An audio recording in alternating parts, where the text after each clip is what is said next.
Before we get into the very short intro, a few days ago I did my review to one of the recent Love Island USA episodes, but I never got to upload that video, and now Scott is no longer in the villa.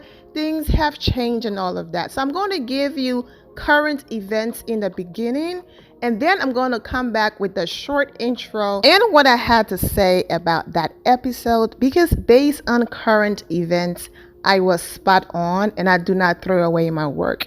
So let's get into it. Imani is one of the young ladies that Scott chose for his date when he came into the villa as a bombshell, but it looks like the connection didn't work out and she chose Zay instead, and they were sent home. Now, Imani hopped on TikTok to explain the reason why she did not choose Scott. So let's get into that. Thank you for the comment. That's so sweet, but this is a very popular question.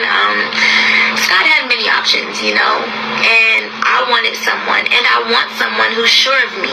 So based off of our conversations and everything I was getting, I made a decision, and yeah. The last time I checked, Scott is and was single after Love Island UK. He was never with anybody, and people who wanted him with Catherine just became, not everybody, some of them became obsessed and wanted them together. So this young 22-year-old man goes and enters the villa and he's getting dragged. So after his time in the villa, he tweeted, "Some people loved it, some people hated it. That's life. Still love you all regardless. And the people hating, no one cares, G. Get outside, go see a castle or something." Basically, he's sick and tired of all of the nonsense. You can't please everyone, and this is exactly what they want from you. They want to know that their tweets and comments and nasty messages are getting to you and getting under your skin. So you tweeting is basically acknowledging them, and that validates them.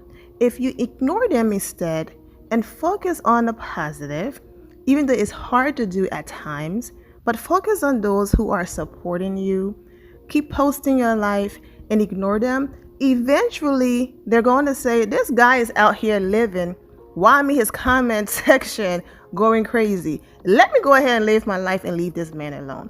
But if you feed into it, you're basically then feeding them, because what has happened is this tweet is now in my video, is now in other people's video, was reposted on the top blog pages that support Love Island UK.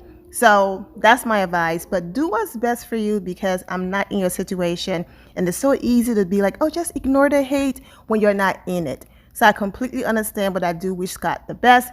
Now let's get into what I had to say before all of this happened. What's up, my Vina loves? It's Miss Vina D, and you're watching Vina Team and Unfiltered. Now I know I've been talking about Scott and Catherine and Love Island UK, the recent season 10 that just ended, and also Love Island USA, the recent season. If you have missed any of those videos, you can go to the Love Island UK playlist on this channel or the Love Island USA playlist on this channel to get caught up with everything that I've been talking about. But I've been seeing online for a while that Scott was in America to be on Love Island USA. Even though he wasn't really in LA, he's where the show is being filmed. Now, Scott is getting a lot of lashing on social media of people calling him a game player and being mad at him, or going on Love Island USA and he's being dragged, and it's just nasty and a hot mess. Now, most of you know that I will come over here and I will read social media reaction, all of that, but people are just taking it too far, okay? Now, all this time that Scott been out of the villa for Love Island UK, he was aware that he was going on Love Island USA, because when his time in UK was over, the producers pulled him aside and said an opportunity for him to find love on the USA version, was open to him. And that was confirmed by a family member and a member of his team. Basically, he literally had 24 hours to make up his mind and fly out after his journey on the UK version ended. I mean, Scott is 22. He is not in a relationship. He said it over and over again that it was over when Catherine brought someone back. He was done. Now, yes, he's also said over and over again that maybe he shouldn't have reacted that way, but he's a man. He had to hold on to his pride. The girl that he was into, even though they were not exclusive, brought someone else back. And then when he tried to have a conversation with her, we saw how it went. Now, I get it, editing and producers leaving certain things out and making it look like Catherine was just cold to him, did not apologize, she was rude. Those are the scenes that we saw, and that led to Catherine's demise on the show. Okay, but since this man been out of the villa, he's been very open. He said it over and over again that he was just friends with Catherine. Catherine says she's single, they're just friends. He went from saying, absolutely not, we're done, to never say never. Now, I understand that anger is not coming from Catherine and Scott's side, because I'm sure Catherine was aware, and Catherine is not his girlfriend. The anger is coming from the supporters who desperately wanted Catherine and Scott together. And so now it's this, oh, Tariq was right. He called Scott a game player. Everyone was right. This man is 22, he is single, and he had the opportunity to go to a different country, go on holiday, have fun, meet new people, possibly meet someone he's compatible with. And based on different conversations, it looks like Johnny is that person, because she's willing to travel.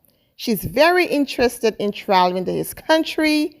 She's willing for him to show her around and all of that. So even if it doesn't lead to anything major, a relationship, they're in love and all of that, at least he formed a friendship and a girl coming over there to hang out with him and all of that. Even if it doesn't go anywhere, it makes sense because she's open to traveling, she's free spirit and all of that. Now, if they do end up together, I do not see them lasting in the villa, because she's not a fan favorite due to what happened at the beginning from Casa Amor with Leo. So we shall see.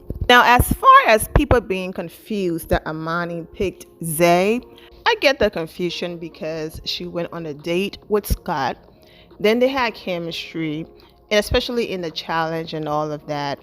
But you barely saw her talking to Zay, excluding that one time. But then again, it could be editing, so people were confused. I just feel like Imani was more realistic. The show is almost over. My experience here is not a great one, and I just want to lock it in with someone that I feel like I can build something with. Right now, I feel like an option, and I just want to lock it in with someone also. Who am I fooling?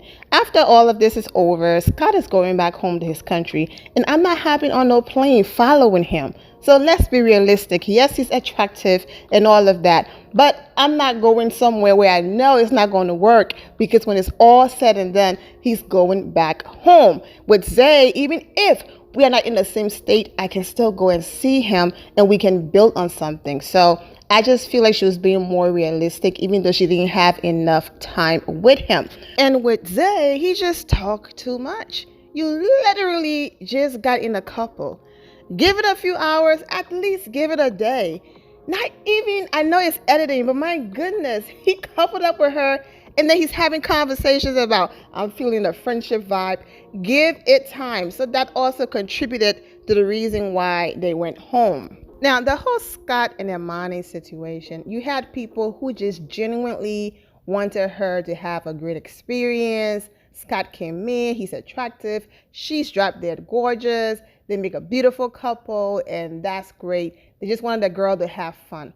But then you had the other side, some people who just have this weird obsession with Catherine and Scott, or with Scott just being with a black woman. And I saw tweets and comments like, okay, since we couldn't get Catherine and Scott, we would settle for Scott and Imani. And this is not all of Catherine and Scott supporters. I'm saying I saw some tweets, okay? And it's just like, what about connection? Don't you want her to be with someone who really rock with her like that?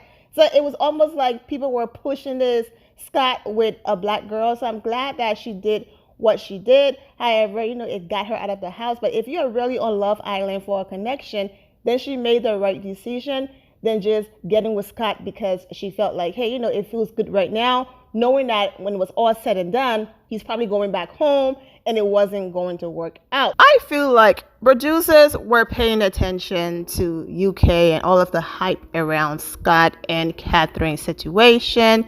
KK just went through something terrible in the villa. They already knew America was upset, and those people were going to vote him out. They were like, we're not sure the way how she's behaving. She might leave, but she might shock us. She might choose herself, and she might stay. So the whole hope was, had he gone home, then Scott was going to come in, sweep her off her feet, and they were both going to win. And by win, I mean win Love Island, and all of that, because it's more than just a game. The same reason why people are obsessed with redemption. Someone can dog someone out and do them so dirty on that show. But if they show any type of remorse, take accountability, and work towards winning that person back, that's a recipe of, you know what? He tried, she went above and beyond. And that's a recipe of, you know what, that's relatable to some people, because that's what people go through in real life. They have ups and downs in relationship. No relationship is perfect. Common example, Leah and Cassie. Leah shouldn't be in the finals if you really think about it, but he is. Because he took accountability, he apologized, he put in the work to get her back. He had her back. Had he stayed with Johnny, they would have been voted off. So I already knew when she chose Scott that they were going home, because she's not the favorite, okay? Based on everything that happened, even though Leo is also not the favorite, people are upset. But they're showing him grace also because Cassie is showing him grace, and they love Cassie. Well, I was right with everything I said, because Scott and Johnny did leave the villa on great terms together, and he said he liked where things are going. However, they do have an 11 hours difference. Scott said he was in the Love Island USA villa for a week. 1 week, not enough time to get to know someone, to build something that you're going to hold on to. I can see them attempting to make it work, but they live in different countries. She's very spontaneous. I can see her traveling over there. I can see them building an amazing friendship and basically saying, look, if it works out, great. If not, he will always have a friend when he visits, and vice versa. And if they have a falling out, so be it. He met her a week ago. That's it. So people need to relax writing these long comments about, look at him, he doesn't like her, he's going to dump her, behaving like this man left the villa with a girlfriend. But then again, we can't act surprised, because he did not leave the villa in a relationship with Catherine, and some of these same delusional people who are dragging him are the ones who already planned their wedding and how many kids they're going to have and where they're going to live. So if that happened, then why am I shocked that after a week they're expecting him to behave like he's in an exclusive relationship with this girl when he wasn't even in one with Catherine, and people are already doing too much? It's hilarious to watch. People get so connected to these shows, man. But anyways, for me, it's not that deep. I'm wishing everyone well. Now, when I say delusional and all of these things, there's absolutely nothing wrong with seeing two people who are compatible and you wanting the best for them and wanting them to get together and all of that. I get it. Love is a beautiful thing. Romance is beautiful. It helps us all sometimes escape from whatever chaotic situation some people might have going on in their lives. I get it. But when some people cross that line and go as far as sending people death threats, dragging them, bullying them, and doing too much, then it's like, really? It actually becomes a huge turn off, and I wouldn't even want to date that person anymore, because it's too much pressure. If I even breathe in the wrong direction, I'm going to get dragged because of the obsession. I don't even think that's a relationship I want to be in, because like I said, it's too much pressure. And in a way, he probably feel like, whew, I'm glad I'm out of that. But I will not be surprised if he ends up on the Love Island games or whatever it is, and if she ends up on there as well, talking about Johnny. I can see a storyline situation of I came in the villa late. She's been there for a while. I was only in there for a week, and then my journey was over. I really didn't get the chance and opportunity to get to know her. So maybe in this situation, we can explore our connection further. If it works out, great. If not, hey, I'm here for love and to make money. And there you go. People are already calling me a game player anyway. So why not just feed into that narrative? What do I have to lose? Or he can do it without her being there. Or Catherine could pop up for the Scott and Catherine people who still have hope. Or Scott can simply just go home because it's been back-to-back shows and he's probably tired. Regardless of whatever he does going forward, I do wish Scott the best. I'm wishing all of you well and take care. My loves, thank you all for your love and support. If you're not subscribed to the channel, go ahead and subscribe to the channel. Go ahead and leave this video a thumbs up. Also turn on notifications so when I do post, you're aware that I posted. And I will see you all in the comment section. Remember to always have the God bless attitude, which is being positive at all times and seeing the good in every situation. Have a great day, guys. God bless.